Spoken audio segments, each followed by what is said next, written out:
of the botany laboratory at the University of Calabar.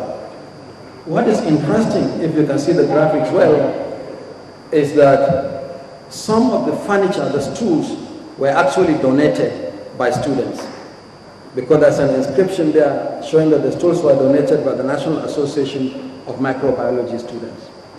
This is a botany laboratory in a Nigerian university in the 21st century. Next slide. This is a dry lab, again, no reagents, and it's called the main teaching laboratory, chemistry department of the Ahmadu Bello University in Zaria. This is the main teaching laboratory of a department that had the good fortune of producing a president of this country, the late President Iradua. Next slide.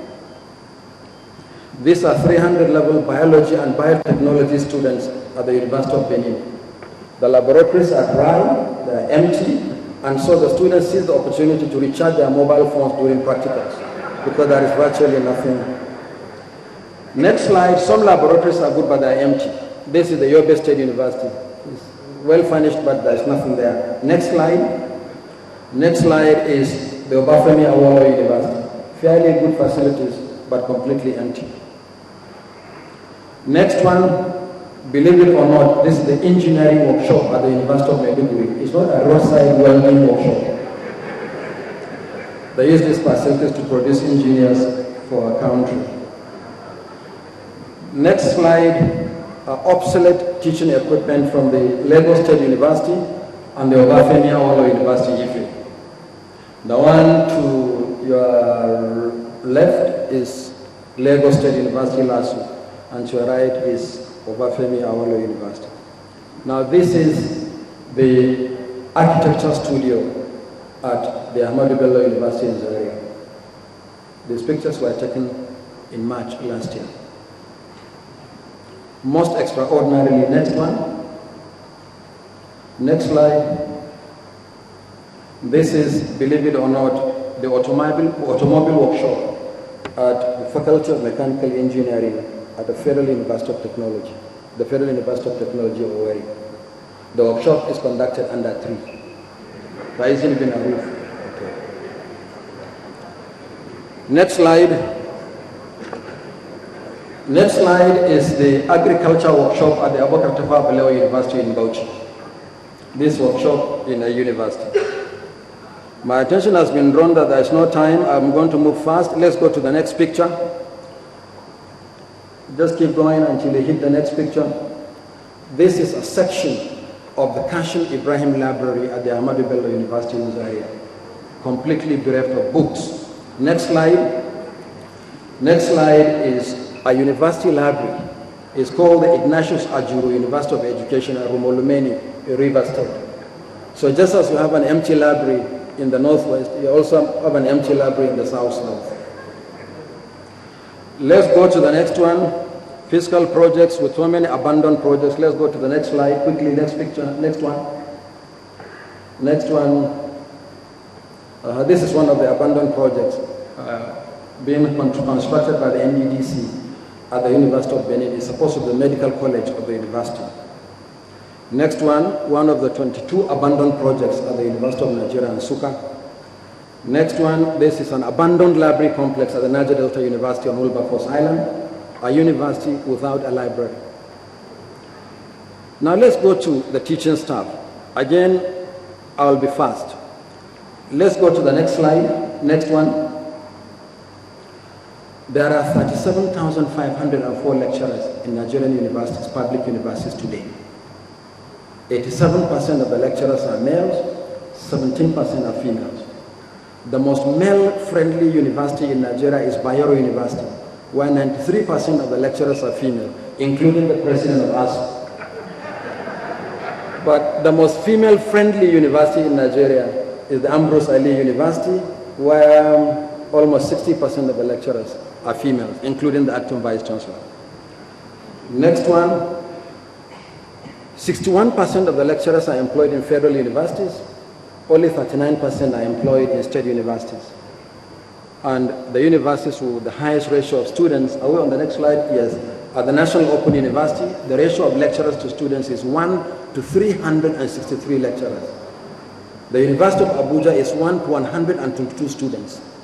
And the Lagos State University is 1 to 114 students. If you compare this with Harvard University is 1 to 4, Massachusetts Institute of Technology is 1 to 9, Yale is 1 to 4, Cambridge is 1 to 3, National University of Singapore is 1 to 12, King Fahd University of Petroleum and Minerals in Dammam, Saudi Arabia is 1 to 9, and the Technion in Israel is 1 to 15.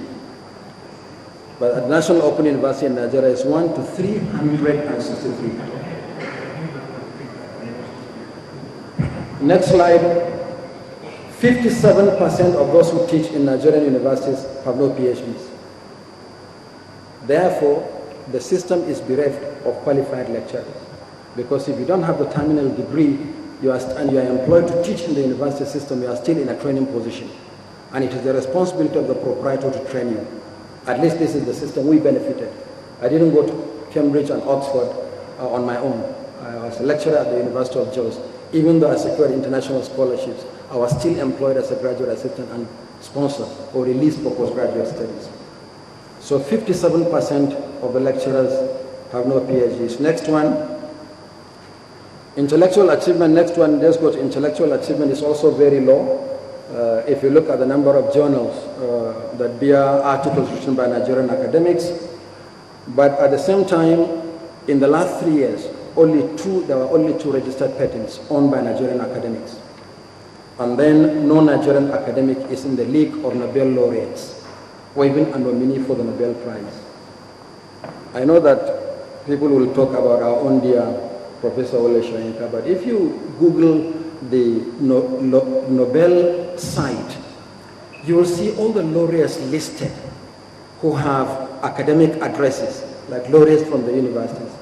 Our own dear Nobel laureate was not listed as a lecturer from Obafemi Awolowo University, because he had left Obafemi Awolowo University by the time he was conferred with the Nobel laureate. But we should take comfort in the fact that we have 1 from Nigeria as against 4 from South Africa and 3 from Egypt.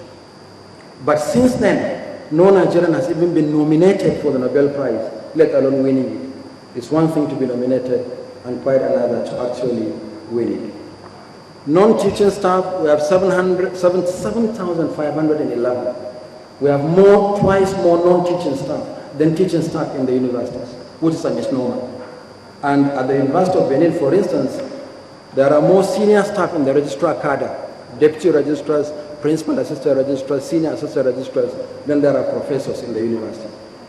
And so much of the budgetary allocation to the universities is spent on overhead.